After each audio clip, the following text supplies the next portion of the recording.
नमस्कार दोस्तों, OCN network में आपका स्वागत है। मैं हूं ओमकार चौधरी। पार्लियामेंट में जो कुछ चल रहा है उसको लेकर के अलग-अलग मीडिया हाउस से चैनल, सोशल मीडिया पर तमाम तरह की बातें कही जा रही हैं। ये भी कि जानबूझ करके कांग्रेस और कुछ दूसरे विपक्षी दल पार्लियामेंट को नहीं चलने दे रहे हैं।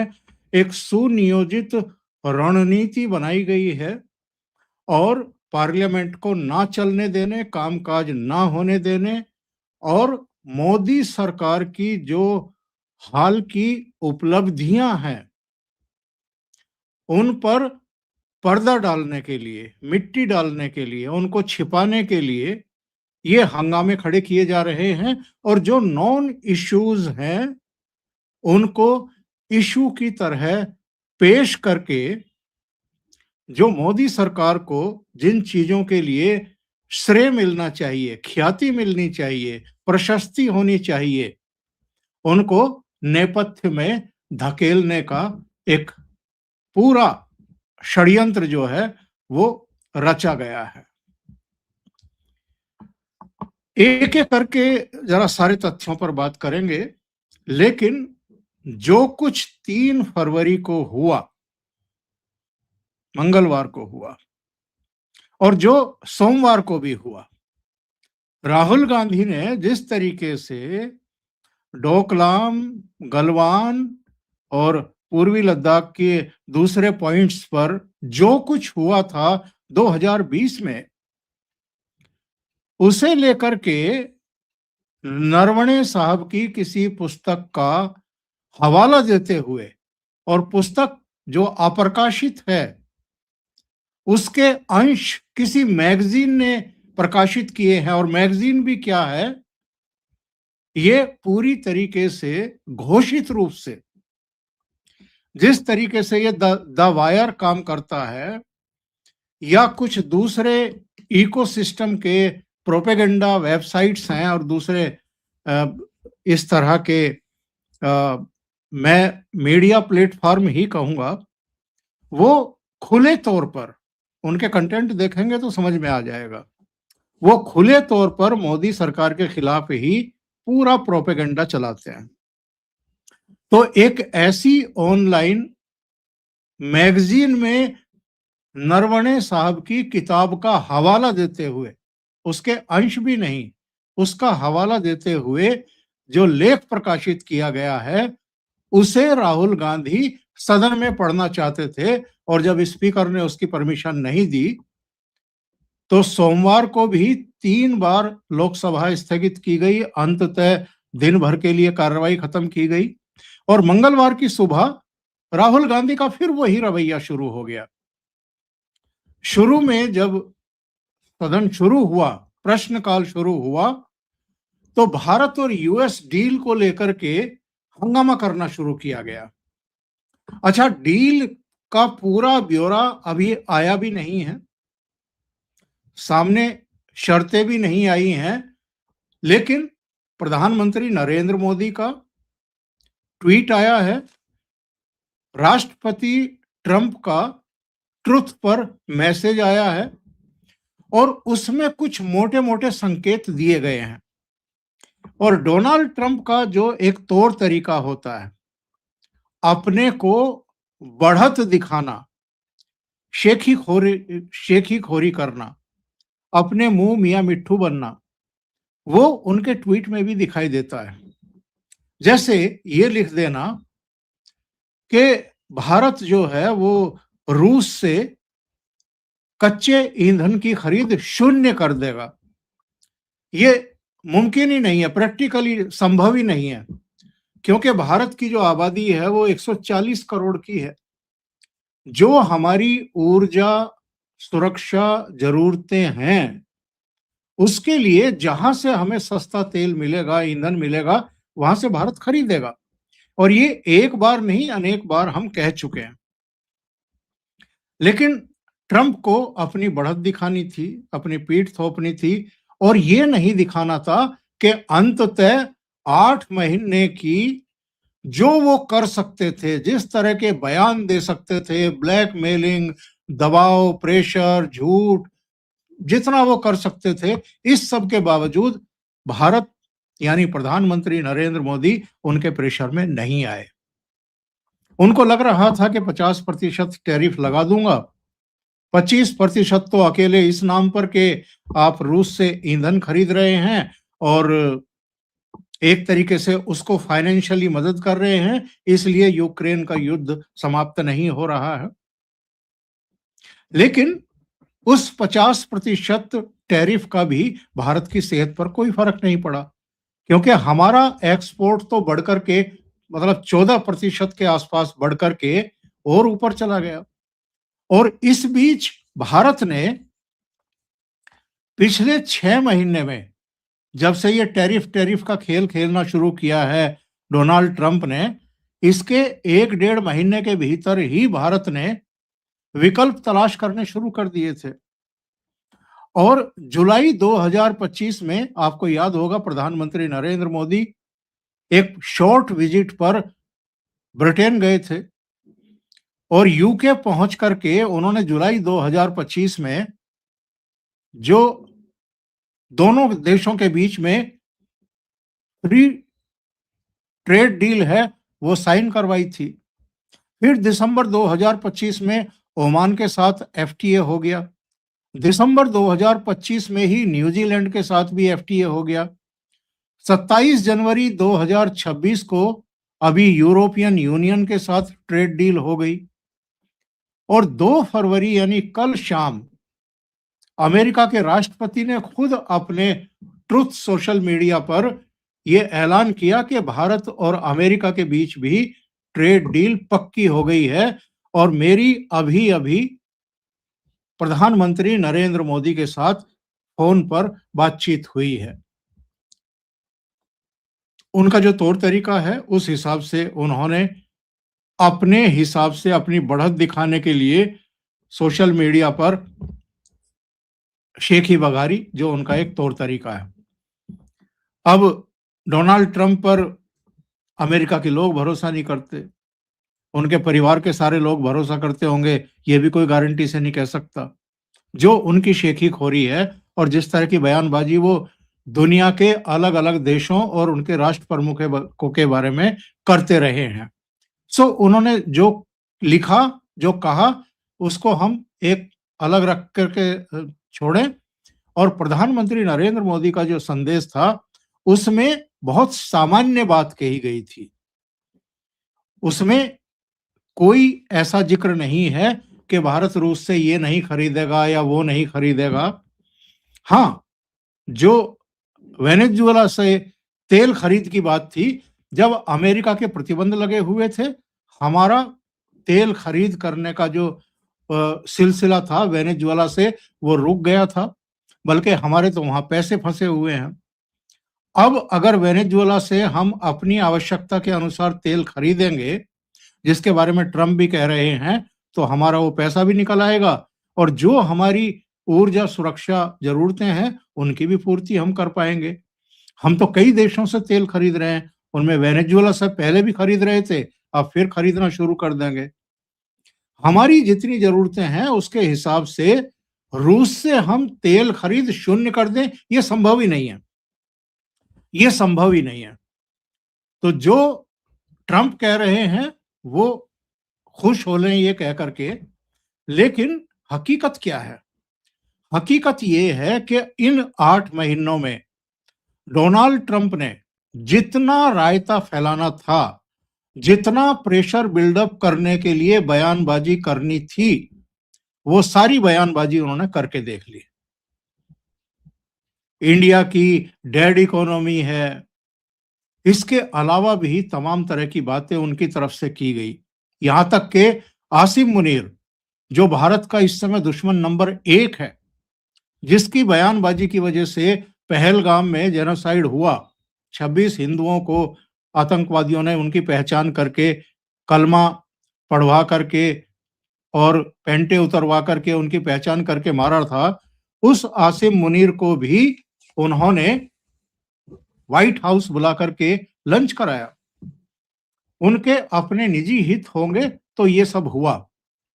इसके बावजूद भारत तो नहीं झुका है और कम से कम 4 ऐसी मुलाकातें हो सकती थी नरेंद्र मोदी और ट्रंप के बीच में, जहां प्रधानमंत्री ने जाना अवॉइड कर दिया। तो स्पष्ट संकेत और संदेश था ट्रंप को कि आप 50% टैरिफ लगा करके जितना डांस कर सकते हैं, जितना खुश हो सकते हैं हो लीजिए, भारत की सेहत पर कोई फर्क नहीं पड़ता है। मैंने अभी आपको बताया है कि 2 फरवरी को अमेरिका की ट्रेड डील से पहले हम 5 बड़ी ट्रेड डील कर चुके थे। यूके के साथ, ओमान के साथ, न्यूजीलैंड के साथ, यूरोपियन यूनियन के साथ। और यूरोपियन यूनियन की जो डील है, उसको तो जितनी डील्स हुई हैं, उनकी मदर कहा गया है। तो मेरा कहना ये है कि ये जो सिलसिला चल रहा है, यहाँ पार्लियामेंट को रोकने का, ये किस लिए चल रहा है? क्यों पार्लियामेंट को नहीं चलने दिया जा रहा है?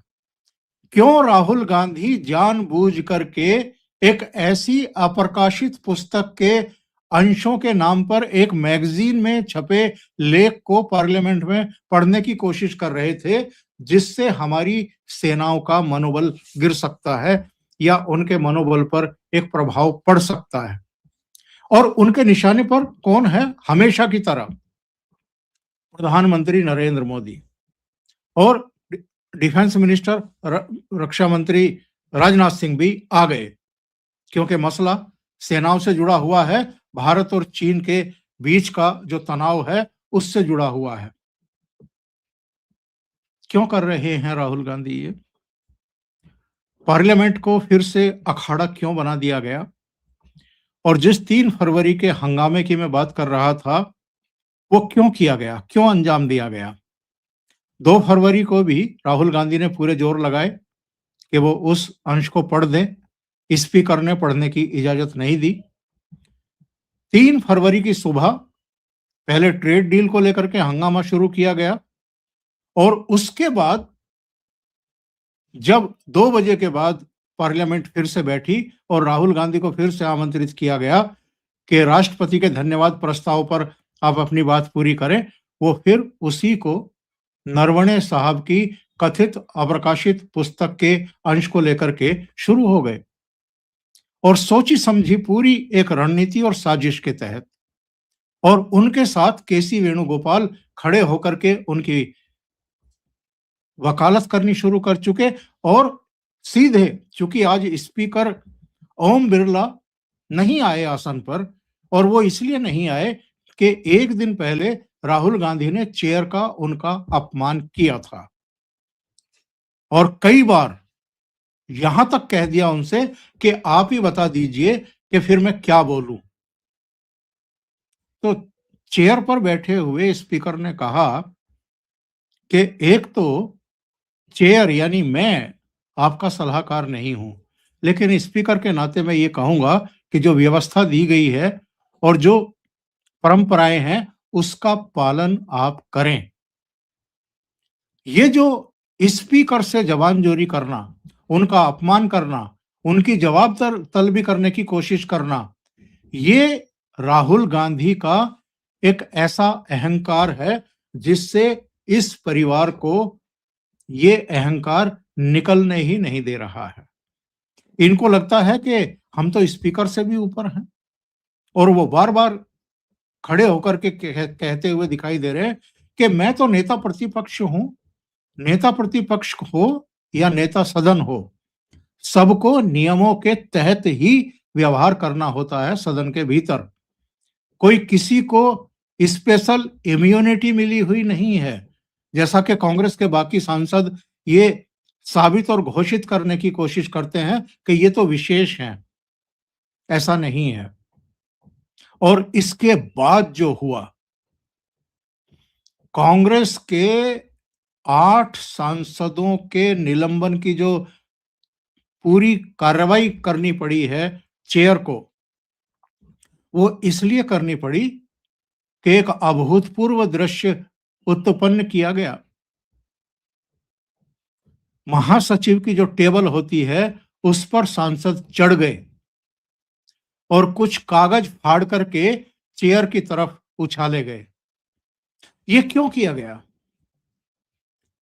ये इसलिए किया गया ताकि पार्लियामेंट को ठप किया जा सके, एक सीन बनाया जा सके, मीडिया की सुर्खियां बटोरी जा सके और मीडिया में केवल और केवल इनके हंगामे की ही खबरें चलें, उसी पर डिस्कशन हो, ताकि जो अमेरिका के साथ ट्रेड डील हुई है वो लाइमलाइट में ना आने पाए।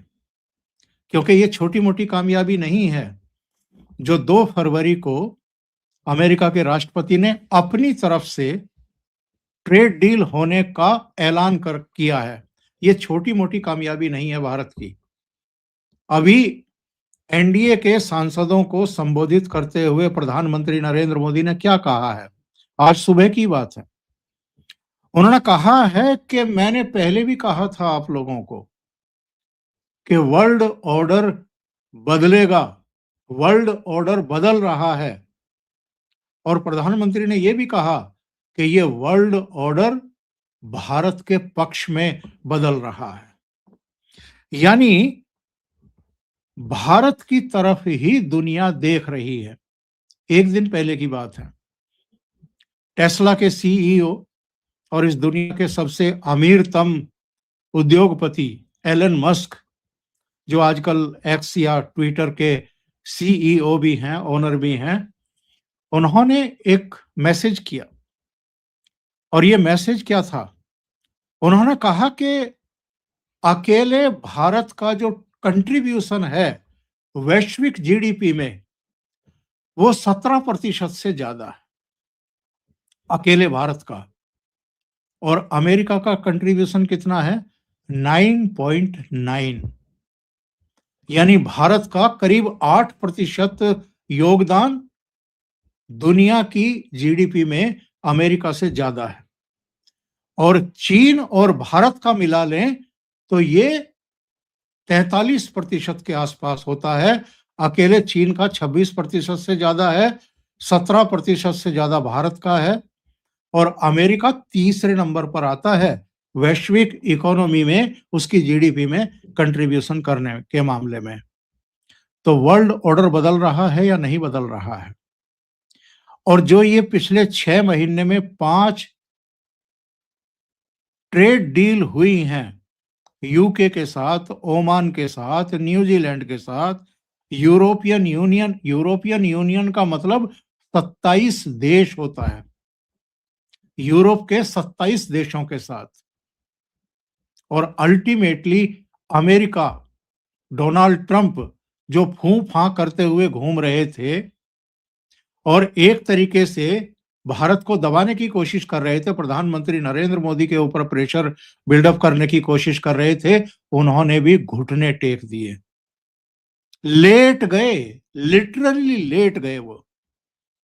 उनको पता था कि भारत को नहीं दबाया जा सकता। और टर्निंग पॉइंट क्या था? टर्निंग पॉइंट था जब प्रधानमंत्री नरेंद्र मोदी जापान और चीन की यात्रा पर गए थे। जापान के बाद जब वो चीन पहुंचे थे, तो वैसे तो समिट थी, उसमें पुतिन साहब भी पहुंचे हुए थे और शी जिनपिंग, जिनके साथ भारत की, प्रधानमंत्री नरेंद्र मोदी की चीन और भारत की टसल चल रही थी। गलवान घाटी में जो संघर्ष हुआ था उसी के बाद से दोनों की कोई मुलाकात नहीं हुई थी, बात नहीं हुई थी। इससे पहले एक मुलाकात जरूर शी जिनपिंग और मोदी की राष्ट्रपति पुतिन ने कराई थी जब रूस में समिट हुई थी। तो ये बहुत बड़ी घटना हुई थी और बहुत बड़ा टर्निंग पॉइंट था ये। हिला करके रख दिया जिसने डोनाल्ड ट्रंप को और उनके सलाहकारों को। उनको लगा कि हम तो एक टैक्टिस अपना रहे थे कि भारत को प्रेशर में लेकर के अपनी मनमर्जी की ट्रेड डील साइन करवा लेंगे। कृषि उत्पाद और डेयरी से संबंधित तमाम दूसरी चीजें जिन पर वो प्रेशराइज कर रहे थे कि आप हमारा ये सामान खरीदने की डील कर लो, और भारत उसके लिए तैयार नहीं था कि हम किसानों की कीमत पर और डेयरी उद्योग की कीमत पर, अपने मछुआरों की कीमत पर ये सब नहीं करेंगे। भारत तैयार नहीं हो रहा था, सारा झगड़ा इसी बात को लेकर के था। और वो जो 3 जो राष्ट्र प्रमुख मोदी, पुतिन और शी जिनपिंग, उनके जो चित्र आए थे, आपस में बहुत सहज भाव से, खुले मन से जो हँस कर के बात कर रहे थे, उसने अमेरिका की नींद उड़ाई। और रही सही कसर, ये जो फ्री ट्रेड एग्रीमेंट हुए हैं और इनमें भी यूरोपियन यूनियन के साथ जो हुआ है, इसने तो उनका चैन और नींद दोनों छीन लिए। ट्रंप को लगा कि भारत की सेहत पर तो कोई फर्क नहीं पड़ रहा, मोदी की सेहत पर तो कोई फर्क नहीं पड़ रहा है, उनका तो एक्सपोर्ट भी बढ़ रहा है। तो अल्टीमेटली उन्होंने ये तय कर लिया कि किसी भी तरीके से इस ट्रेड डील को सिरे चढ़ाया जाए। इसको अब ज्यादा देर तक रोका नहीं जा सकता है, क्योंकि इसका खामियाजा ना होने का खामियाजा अमेरिका को घरेलू डोमेस्टिक कई तरह की प्रॉब्लम्स के रूप में भुगतना पड़ रहा है। तो ये ट्रेड डील भी सिरे चढ़ना, ये जो पार्लियामेंट में हंगामा चल रहा है, इसके पीछे यही है और कुछ नहीं है। नरेंद्र मोदी को, उनकी सरकार को जो कीर्ति मिलनी चाहिए, जो प्रशस्ति मिलनी चाहिए, उसको किसी तरीके से ओवरलैप करो हंगामे से। और आखिर में मैं एक बात कहूंगा कि ये हंगामा, ये व्यवधान, ये कांग्रेस, राहुल गांधी और विपक्षी दलों, इन सबकी नियति बनकर के रह गया है। गंभीरता से सोचिए, हंगामे व्यवधान के अलावा और मीडिया में किसी तरीके से सुर्खियां इसके जरिए पाने के अलावा इनके हाथ में बचा क्या है? आप जरा कांग्रेस की हालत देखिए क्या हो रखी है। राज्य दर राज्य चुनाव हारती जा रही है राहुल गांधी की लीडरशिप में। और आगे जो 5 राज्यों के चुनाव हैं, अभी इस सेशन के पहले पार्ट के खत्म होते होते प्रक्रियाएं शुरू हो जाएंगी। और जब बजट सत्र का दूसरा पार्ट खत्म होगा अप्रैल के फर्स्ट वीक में, तब तक तो चुनाव उरूज पर होगा। तो ये एक माहौल बनाने की कोशिश कर रहे हैं मोदी सरकार के खिलाफ। उन उपलब्धियों को ढांपने के लिए, रेत मिट्टी में दबाने के लिए और सुर्खियों में दूसरे मुद्दे ज्यादा प्रमुखता से आए, उपलब्धियों पर एक तरीके से पर्देदारी हो जाए, इसके लिए ये सारे हंगामे किए जा रहे हैं। अभी के लिए इतना ही। बहुत बहुत धन्यवाद। अगर आपको ये चैनल और इसके कंटेंट पसंद आ रहे हैं तो लाइक करें, कमेंट करें, वीडियो को शेयर भी करें। अभी तक अगर आपने ये चैनल सब्सक्राइब नहीं किया है तो सब्सक्राइब कर लें, साथ में लगे बेल आइकॉन को दबा दें ताकि आगे आने वाले वीडियो और उनके नोटिफिकेशन आप तक पहुंचते रहें। बहुत बहुत धन्यवाद। नमस्कार।